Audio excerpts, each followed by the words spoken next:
Assalamualaikum warahmatullahi wabarakatuh. Salam ternak. Kali ini kita akan bincang-bincang tentang bagaimana merawat sapi yang bunting agar dapat menghasilkan pedet yang sehat dan juga berkualitas. Para beternak itu memiliki dua tujuan.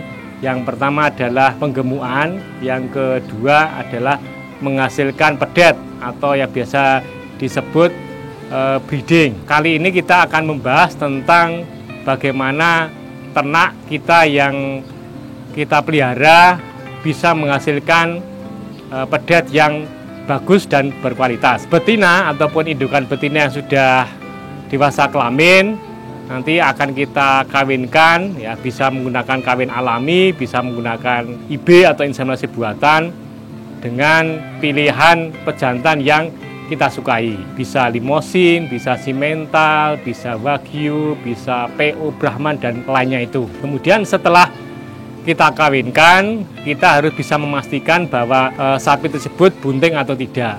Kita bisa melihat sapi tersebut bunting atau tidak setelah kurang lebih 21-30 hari kemudian, apakah sapi yang kita kawinkan itu mengalami estrus kembali atau birahi kembali atau tidak.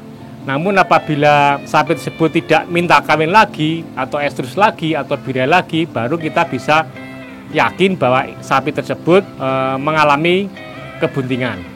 Namun kita akan lebih yakin lagi jika kita meminta bantuan dari dokter hewan ataupun para medis agar sapi yang kita pelihara itu memang benar-benar bunting atau tidak. Ketika sapi yang kita pelihara sudah positif bunting, nah ada beberapa hal yang perlu kita lakukan supaya yang pertama buntingnya tetap sehat, ya, indukannya sehat, kemudian pedet yang dikeluarkan juga sehat dan berkualitas. Sapi itu mengalami proses kebuntingan 9 bulan 10 hari. Nah, dari situ kita bisa memulai untuk merawat sapi yang sudah bunting tersebut agar menghasilkan pedet yang berkualitas. Trimester pertama ataupun 3 bulan pertama kita harus selalu memberikan gizi pakan yang berkualitas, minimal 10% dari berat badan. Hijauan yang diberikan, ya, bisa rumput gajah, bisa rumput odot, bisa kolonjono, ya, ataupun hijauan rumput yang lain. Kemudian yang kedua, perlu juga ditambahkan pakan-pakan penguat, ya, seperti bekatul, dedak, polar, tela, ya, kemudian ataupun yang pakan konsentrat pabrikan, ya, ataupun dari limbah-limbah pertanian. Kurang lebihnya 0,5-1% dari berat badan.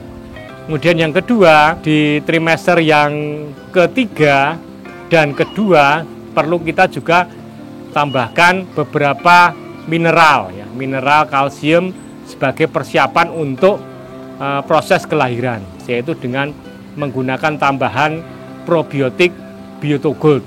Nah, kenapa diperlukan seperti itu? Karena pada sapi yang bunting itu dibutuhkan energi yang cukup tinggi, ya, gizi yang cukup tinggi, tubuh yang fit, sehingga akan menghasilkan indukan yang kuat, ya, pedet juga nanti akan otomatis juga akan kuat. Satu tutup botol itu kurang lebih 20 ml diberikan dalam campuran air minum, ya, atau dalam komboran, ya, kemudian diberikan setiap hari sekali saja sampai dengan H-1 proses melahirkan. Insya Allah dengan pemberian Biotogold nanti akan menambah kesehatan dari indukan. Karena apa? Karena probiotik Biotogold mampu meningkatkan nilai gizi pakan, ya, kemudian mampu meningkatkan mikroflora dalam rumen sehingga sintesa protein akan meningkat, ya, kemudian menambah jumlah bakteri menjadi normal dalam rumen sehingga proses absorpsi gizi yang ada di dalam pakan bisa